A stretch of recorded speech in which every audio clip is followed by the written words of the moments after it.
ಇದು ಹಾವೇರಿ ಕಥೆ. ಆದರೆ ಇನ್ನು ಮಹಾರಾಷ್ಟ್ರದ ಘಟ್ಟ ಪ್ರದೇಶಗಳಲ್ಲಿ ಭಾರಿ ಮಳೆಯಾಗ್ತಾ ಇರೋದ್ರಿಂದಾಗಿ ಕೃಷ್ಣಾ ನದಿಗೆ ಭಾರಿ ಪ್ರಮಾಣದಲ್ಲಿ ನೀರು ಬಿಡುಗಡೆಯಾಗಿದೆ. ಕೃಷ್ಣಾ ನದಿಗೆ 1,10,000 ಕ್ಯೂಸೆಕ್ ನೀರನ್ನ ರಿಲೀಸ್ ಮಾಡಿದ್ದಾರೆ. ದೂದ್ಗಂಗಾ, ವೇದಗಂಗಾ ನದಿಗಳ ನೀರಿನ ಮಟ್ಟದಲ್ಲಿ ಅತೀವ ಏರಿಕೆಯಾಗಿದೆ. ಹೀಗಾಗಿ ನದಿ ತೀರದ ರೈತರ ಜಮೀನುಗಳಿಗೂ ಕೂಡ ನದಿ ನೀರು ನುಗ್ಗಿದೆ. ದಿನದಿಂದ ದಿನಕ್ಕೆ ಏರಿಕೆಯಾಗ್ತಲೇ ಇದೆ ಕೃಷ್ಣಾ ನದಿಯ ಹರಿವು. ದೃಶ್ಯಗಳಲ್ಲಿ ನೋಡ್ತಿದ್ದೀವಿ ನದಿಯ ತೀವ್ರತೆ ಎಷ್ಟಿದೆ ಅನ್ನೋದನ್ನು. ಘಟ್ಟ ಪ್ರದೇಶಗಳಲ್ಲಿ ಭಾರಿ ಮಳೆಯಾಗ್ತಾ ಇರೋದ್ರಿಂದಾಗಿ ಕೃಷ್ಣಾ ನದಿಗೆ ಈ ಪರಿ ನೀರು ಬಿಡುಗಡೆ ಮಾಡಿರೋದ್ರಿಂದ ದೂದ್ಗಂಗಾ, ವೇದಗಂಗಾ ನದಿಗಳ ನೀರಿನ ಮಟ್ಟ ಕೂಡ ಏರಿಕೆಯಾಗಿದೆ.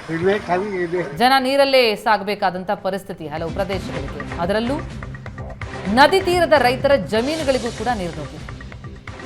ದೇವಸ್ಥಾನಗಳ ಜಲಾವೃತವಾಗಿರುವುದನ್ನು ನೋಡ್ತಾ ಇದ್ದೀವಿ. ಜೊತೆಗೆ 1,10,000 ಕ್ಯೂಸೆಕ್ಸ್ ನೀರನ್ನು ಕೃಷ್ಣಾ ನದಿಗೆ ರಿಲೀಸ್ ಮಾಡಿರೋದ್ರಿಂದ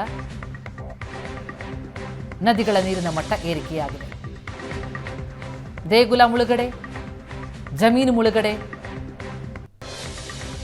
ರಸ್ತೆ ಕೂಡ ಬಂದ್ ಮಾಡಲಾಗಿದೆ. ನದಿ ನೀರಿನ ಮಟ್ಟ ಏರ್ತಾ ಇರೋದ್ರಿಂದ ಅದಕ್ಕೆ ಬೋರ್ಡ್ ಕೂಡ ಹಾಕಿದ್ದಾರೆ.